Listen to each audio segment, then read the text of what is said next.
They are called the El Baraf, which means children of the snow. This is the name given to the kids of a generation who fled a war-torn Somalia 2 decades ago. Their parents sought refuge across the world from that bloody civil war. Many have now settled in Canada, mostly in Ottawa and Toronto, raising their children, often in poverty.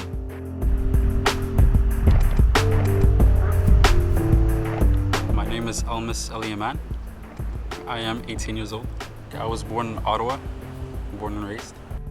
Over the last few years, more than 20 Somali youth, some as young as Almis, have been murdered across Canada.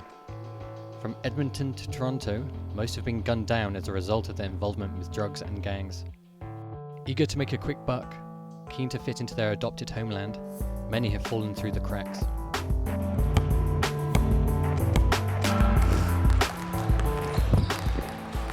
But Almis defies the negative stereotype that has come to be associated with Somali youth in Canada. He credits his parents for helping him to focus on school, but ultimately he says it was basketball that saved him from the streets. Basketball is pretty much like a getaway from the things that are going around like outside of the gym. Like outside of the gym, there pretty much like be people just constantly like doing bad stuff and just getting in trouble. I would be playing like I said some guys like around the neighborhood would be doing like whatever like exactly they would be doing, you know, like just selling drugs or whatever. But like I would like just focus on basketball. I'm glad like I had my parents to always like tell me to focus on the good things like school and basketball. And the 18-year-old high school student who volunteers at his local Somali community centre says he's witnessed firsthand the problems that Somali youth face. I had a friend who, fell through the cracks and basically like he was around my age, but like he didn't really have a father figure. So he would hang with guys that are older than him, and he would get in trouble with with drugs. Like he would carry drugs around him and just do bad stuff because he was just around that. He didn't end up going to jail, but it's a matter of time, to be honest. My name is Marc. For the last 23 years, I was involved in Somali community activism. I started this work as soon as I came to Ottawa, and because back then there was no Somali community organizations. Yeah, and usually every Tuesday I go to Ottawa courthouse to assist Somali youth who are having problems with the law. And we have office here, and some of them are our current clients, and some of them they're new clients, and I just made them here.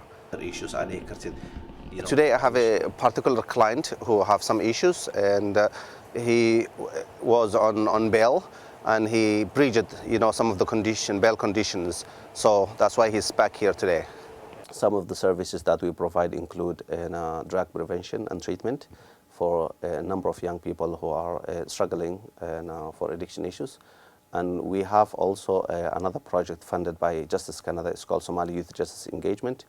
This project, the aim of this project basically is to assist young people from Somali community who are in the justice system. Farah says the challenges, which include drug addiction, unemployment, and limited access to education, mainly affect the younger members of the community. And when you consider 2/3 of the community are under 24, that's a significant fraction of Ottawa's Somali population. We have a higher number of high school dropouts within the Somali community. We have a higher number of young people who are involved in antisocial, behaviors, criminal activities, and we have higher number of unemployment also. And we have young people who graduate universities but who cannot find, employments, and who are working in telemarketing and Tim Hortons. The more a young person, the more time they spend involved with police, the courts, trials, custody, the worse they get.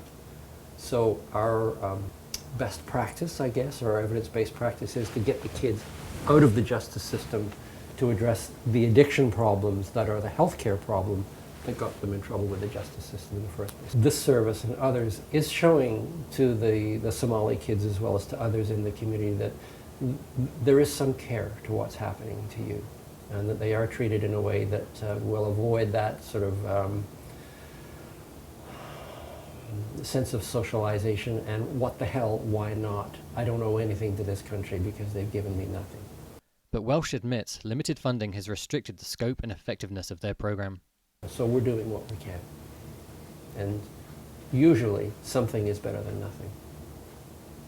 Adam Doré arrived at Ottawa's Somaliland Centre, where Almis helps mentor the younger members of the community. The 65-year-old manages projects at the centre, which aim to help new immigrants learn about their new home, keep youth from entering a life of crime, and support those like Almis who have ambitions to attend university. The centre, which was established in 2007, will now get a boost from the Ontario Trillium Foundation. In mid-January, the provincial agency announced a $122,000 grant to help strengthen and expand several small community agencies in Ottawa, including Adam's Centre. Adam does admit there are other minority groups in Ottawa who need support, but bristles when asked to justify why his community has been awarded the funds. It is something which every Canadian is entitled to. And I mean, there are so many white Canadians who are marginalized, who need help. So I'm not different from that. Ultimately, the community wants to adapt a proactive, preventative approach by tailoring programs that focus on the children before they can fall through the cracks. Adam adds that these young Somali adults can suffer from an identity crisis and, when trying to fit in, can end up being led astray. Getting into these expensive things like hockey and their equipment, that's where they place out of place. And they think that, oh, I'm not a true Canadian. Farah says that there are signs that the community's efforts are finally paying off. There's so many success stories where we help young people to go back to school and to get out of the criminal activities that they're in. But one child of the snow, at least, is optimistic about his future. I hope to be either a lawyer or like a diplomat. The 25th Hour, I'm Marc Ellison.